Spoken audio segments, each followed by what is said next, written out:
Hi అండి అందరికీ. ఈరోజు మటన్ మష్రూమ్‌తో కర్రీ చేస్తున్నాను. చాలా సింపుల్‌గా, ఈజీగా, టేస్టీగా, వేగంగా అయిపోతుంది.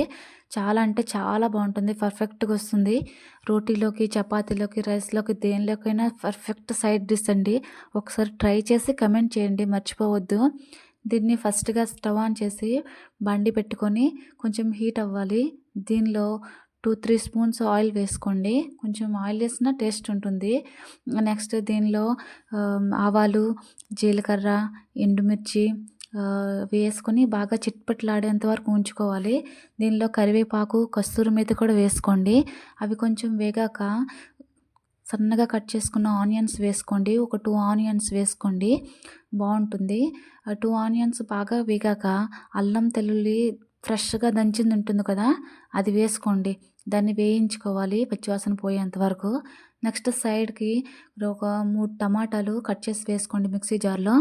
నెక్స్ట్ బిర్యానీ మసాలా ఉంటుంది కదా, దాల్చిన చెక్క, ఇలాచి, మరాఠీ మొగ్గ, ధనియాలు, నెక్స్ట్ ఒక 4, 5 జీడిపప్పులు వేసుకోండి. టేస్ట్ ఇంకా బావుంటుంది. ఆ మిక్సీ పట్టుకున్న దాన్ని ఇవి బాగా వేగాయి కదా, దీనిలో వేసుకోండి. దీనిలో వేసుకొని బాగా సిమ్‌లో పెట్టుకొని కలుపుకోవాలి. చూడండి, ఇలాగ మిక్సీ పెట్టుకోవాలి. ఆనియన్స్ వేగాయి కదా, దీనిలో ఆ మిశ్రమాన్ని మొత్తం మిక్సీ పట్టుకున్నాం కదా అదంతా వేసి దీనిలో సాల్ట్, కారం మీకు సరిపడంత వేసుకోండి. కొంచెం హల్దీ పౌడరు, అదే పసుపు, ఇంకా గరం మసాలా కానీ లేదంటే కిచెన్ కింగ్ మసాలా ఉంటుంది కదా, టేస్ట్ చాలా బాగుంటుంది. ఒకసారి అవి వేసి చూడండి.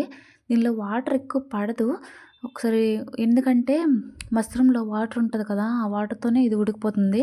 ఒకసారి ట్రై చేసి చూడండి, చాలా బాగుంటుంది. ఎప్పుడు తిన్నోళ్ళు కూడా తినేస్తారు. నెక్స్ట్ ఉప్పు, కారం అవన్నీ వేశాక సిమ్‌లోనే పెట్టి బాగా వేయించుకోవాలి. ఆయిల్ పైకి తేలేంత వరకు సిమ్‌లో పెట్టుకొని వేయించుకోండి. చూసారా ఇక్కడ ఆయిల్ ఎలా వచ్చిందో బయటికి.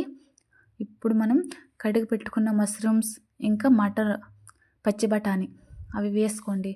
వీటిని బాగా మసాలా వాటికి పట్టేటట్టు కలుపుకొని మూత పెట్టుకోవాలి. నెక్స్ట్ ఇవి మధ్య మధ్యలో మూత తీసుకుంటూ కలుపుతూ ఉంటే చూసారా వాటర్ ఎలా వచ్చేసిందో, ఈ వాటర్లోనే ఉడికిపోతుంది బఠానీ ఇంకా మష్రూము. దీనిలోనికి కొంచెం వాటర్ వేస్తే సరిపోతుంది అంతే, ఎక్కువ పట్టదు దీనికి. సైడ్ డిష్గా కదా, కొంచెం గ్రేవీ కొంచెం ఉన్నా సరిపోతుంది. చూడండి కూర రెడీ అయిపోయినలాగా ఉంది కదా, చూసారా వాటర్ మనం కొంచెం వేసుకుంటే సరిపోతుంది అంతే.